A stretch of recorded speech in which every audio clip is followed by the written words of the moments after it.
Live from downtown Detroit, home of WDIV and Click on Detroit, Local 4 News at 5 starts now. She didn't even see him coming. A security camera rolls as a woman is attacked just walking down the street. A landmark Supreme Court case involves a funeral home right here in Detroit. We'll break it down. And we're going to begin, though, with breaking news happening right now. Detroit's east side. 2 people are dead, 3 others injured after a car slams into a home. Off the top here at 5, that's not the only damage along that street. Another car extremely damaged about a block up from that intersection. This is happening along Chalmers, just off Kercheval. Mara McDonald is live there tonight. Mara, police were trying to stop that car. They were, Kimberly, and speed is definitely a factor here. Let's get to the video from Sky 4 immediately. That car that you see plowed into the side of this home, witnesses telling us the driver of that car was easily going more than 100 miles an hour down Chalmers. Let me take you through it. When the car hit this home on Chalmers, it burst into flame. Inside were 5 men, all wanted, in connection with a series of robberies on the east side and the east side suburbs, including one earlier today. One of our police officers spotted the vehicle in a strip mall near here. The vehicle pulled out of the strip mall. They knew that the vehicle was wanted in connection with earlier robberies.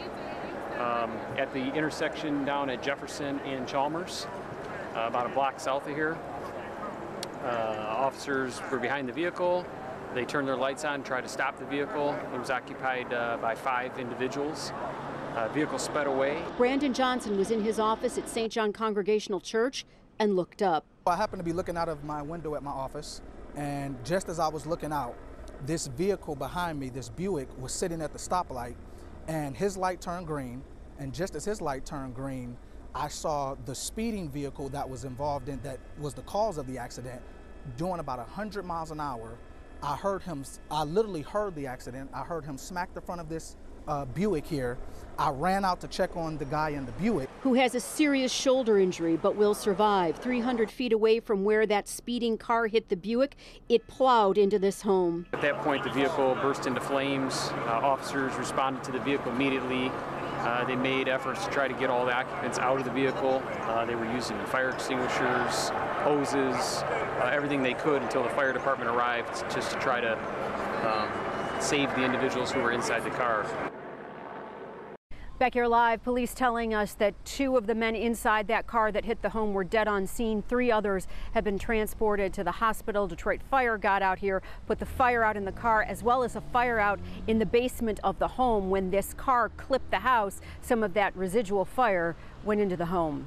We're live on Detroit's east side. I'm Mara McDonald, Local 4. Okay, Mara. Devin. Let's now get to major developments in the budget battle in Lansing. State lawmakers think they've come up with a way to go around Governor Whitmer's nearly $1 billion in budget cuts. They have plotted a number of options, and one of them overriding some of her 147 line item vetoes. Business editor Rob Maloney is live in Lansing with more on what's going on now. Rob? Well, Devin, let's take a look at what the governor did. She cut about $1 billion with her vetoes and then shuffled around about another $600 million, so it's a $1.5 billion essentially. The legislature wants to take $500 million of this, $557 million to be exact, and they've written some new bills as a way to get around this. And so they're up there working on 24 new bills. Let's take a look at what they're saying about it all.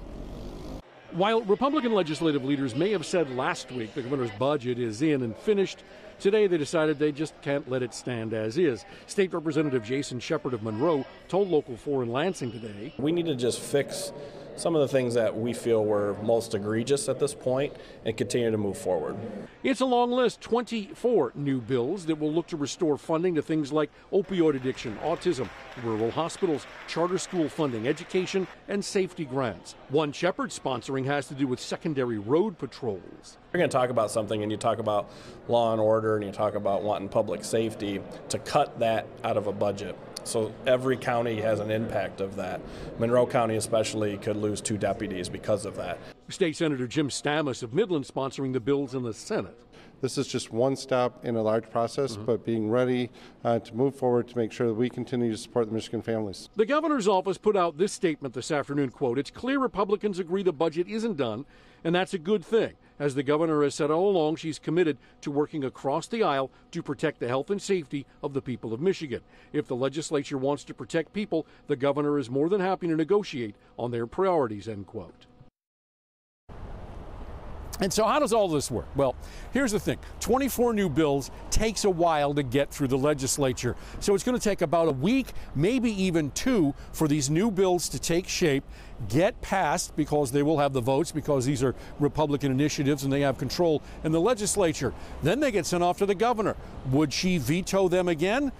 They're ready for that. They're saying if she vetoes them, then it's off to the override department. Back to you. Well, Rod, you'd want it to be a negotiation. Any plans for them to sit down at the table and start talking again?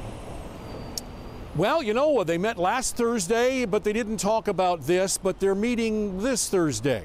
And the intent is to actually talk about a supplemental or a fix of some kind to try and get this thing taken care of. All right, we'll be on it. Rod Maloney in Lansing. Thanks, Rod.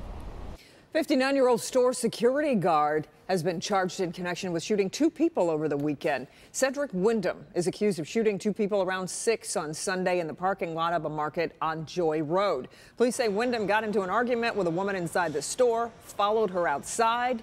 That woman's boyfriend then came to the area and Wyndham allegedly shot both of them. He's charged with assault with intent to murder.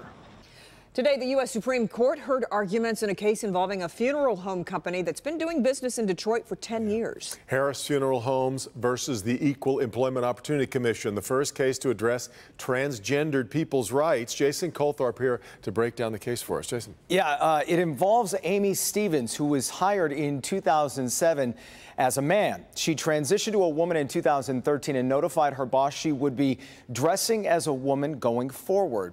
Well, the funeral home fired her for violating the company's sex-specific dress code. The owners believe she could no longer effectively deal with grieving families as a funeral director. What do we want? Justice! What do we want now?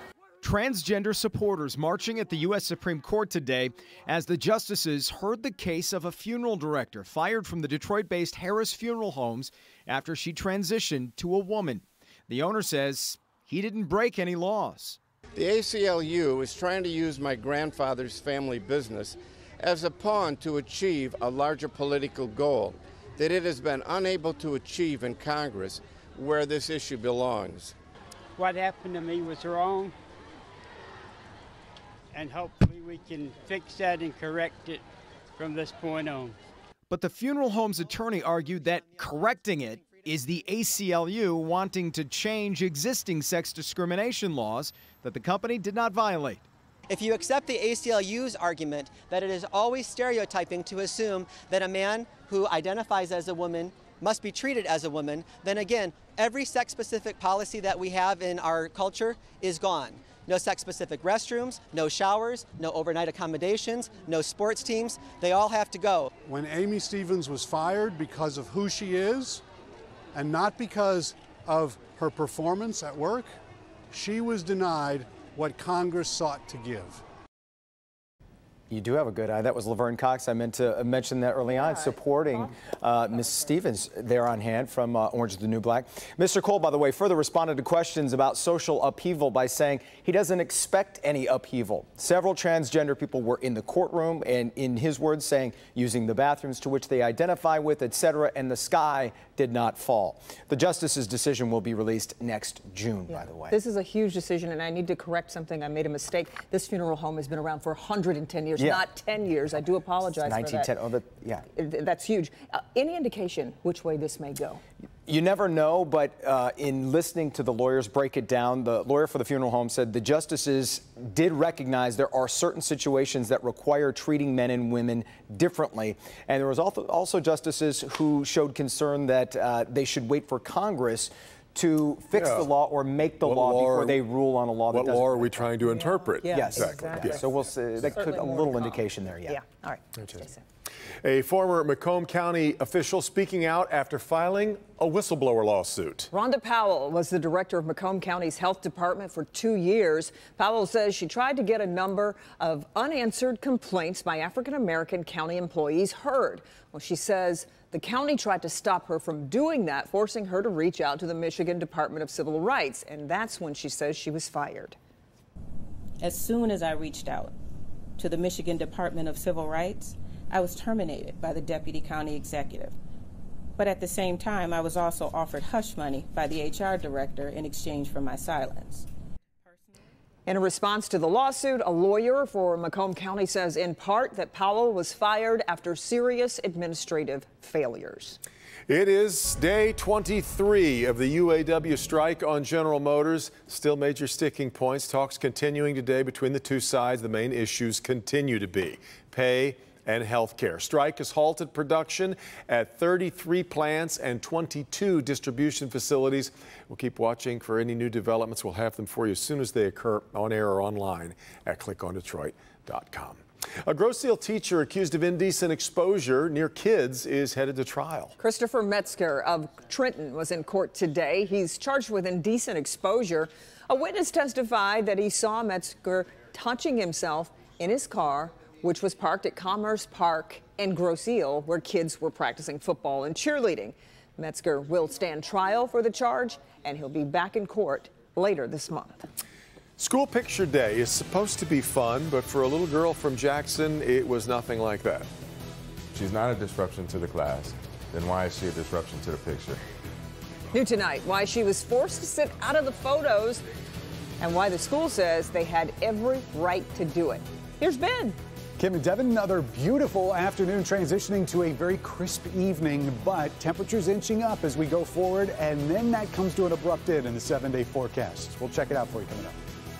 If you have any plans to fly next year, I'll tell you why having this star on your ID will be key to help you get through airline security. Help me, Hank. New tonight. All right, Hank, but coming up first, a home security camera is rolling as a woman is attacked just walking down the street. That's next. And we want to update you on the breaking news that we told you about at the top of this broadcast on Detroit's east side. 2 people are killed and 3 are hurt after a car running from police crashes into another car and then into a home on Chalmers off Kercheval. We'll keep following this story and have any updates coming up on the news at 6, and as always on clickondetroit.com.